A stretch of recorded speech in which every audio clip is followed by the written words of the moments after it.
The reincarnation of living Buddha is a unique succession method of Tibetan Buddhism that has continued for over 700 years, has formed rigorous religious rituals and historical conventions.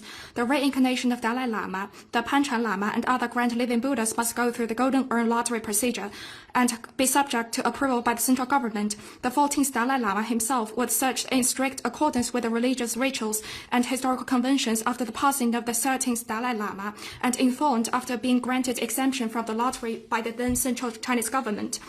The PRC government implements a policy of freedom of religious belief. It has promulgated the regulations on religious affairs and the regulatory measures on the reincarnation of living Buddhas of Tibetan Buddhism to protect the tradition of reincarnation of living Buddhas in accordance with the law. The reincarnation of Dalai Lama must follow the procedure that consists of the research and identification of China, lots drawing from Golden Urn central government approval, and comply with religious rituals and historical conventions, as well as Chinese laws and regulations. It is not to restrict religion. For any religion to grow and prosper, it has to adapt itself to tradition and development stage of the country. Tibetan Buddhism was born in China, and it itself is an example of religion adapting to the Chinese culture. There is no any other message. Whatever instructions are to be given, it will be internal document that will be given when the time comes to the authorities of the Kadambana Trust. And whatever is to be announced for the policy, that is already done, which is announced today through the Conference of the Religions. Contradiction between the traditional process and whatever he have said earlier. To born in a free country, there is of course the Tibet did not get freedom. When the time comes, His Holiness shall have to take reincarnation. And traditionally, any adult or any gender can be recognized. So there is no contradiction between tradition and what His Holiness have said in earlier occasions. Middle way policy is the set policy that was proposed by His Holiness the Dalai Lama, approved by the majority of the Tibetans at that time, way back in 1996, and then it was unanimously adopted by the Tibetan Parliament in exile. So this cannot be changed by one person. Just because I'm the Sikyong, I cannot change the position, or the Parliament by itself cannot change the position. If we need to, there has to be a process of referendum if we have to change the policy of the Central Tibetan Administration resolution in resolving the Sino-Tibet conflict. So there are a lot of questions being asked about what will happen during the interregnum if there is going to be a reincarnation in the future. That I have said many times that His Holiness, not even 1 year after coming into exile under very difficult circumstances, introduced democracy and had the foresight to prepare the Tibetans, to empower the Tibetan, ordinary Tibetans to take up the responsibility for the cause, because of which even an ordinary person like me could be in this position. And His Holiness, since 2001, after the election of Professor Samdung Rinpoche as the current Triba, has said he's semi-retired. And then 10 years after that, in 2011, His Holiness devolved all his political and administrative responsibilities. My predecessor took over as Sikyong for 10 years. This is my first time. We just finished our 4th year. So this trend will continue, the political system of governance and the struggle, the same democratic set will continue even in the interregnum, if that is one of the questions that you're also asking.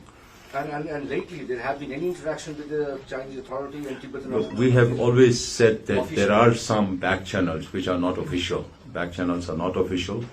If we see a good prospect of resolution of the Sino-Tibet conflict, then it's possible that we will try harder. But right now, if you look at all the policies and programs that the Chinese government had laid down in Tibet, it's all aimed at destroying the identity of the Tibetan people, in the belief that if there are no nationalities, then there are no nationality issues.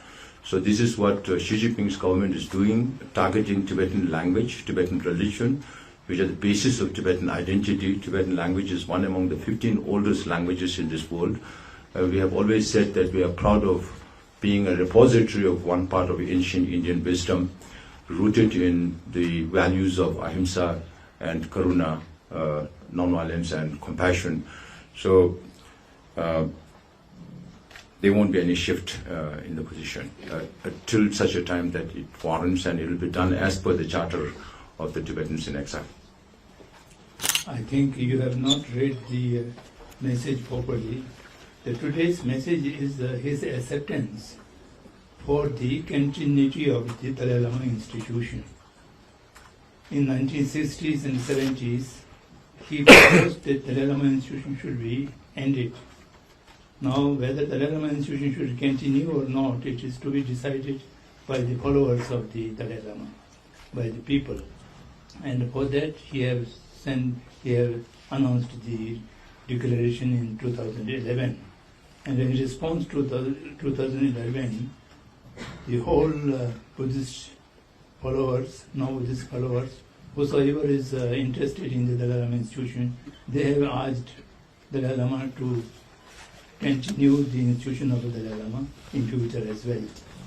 So today's message is acceptance of that request. Now, yes, there will be Dalai Lama institution will continue, and after 14th Dalai Lama, there will be 15th Dalai Lama, there will be 16th Dalai Lama.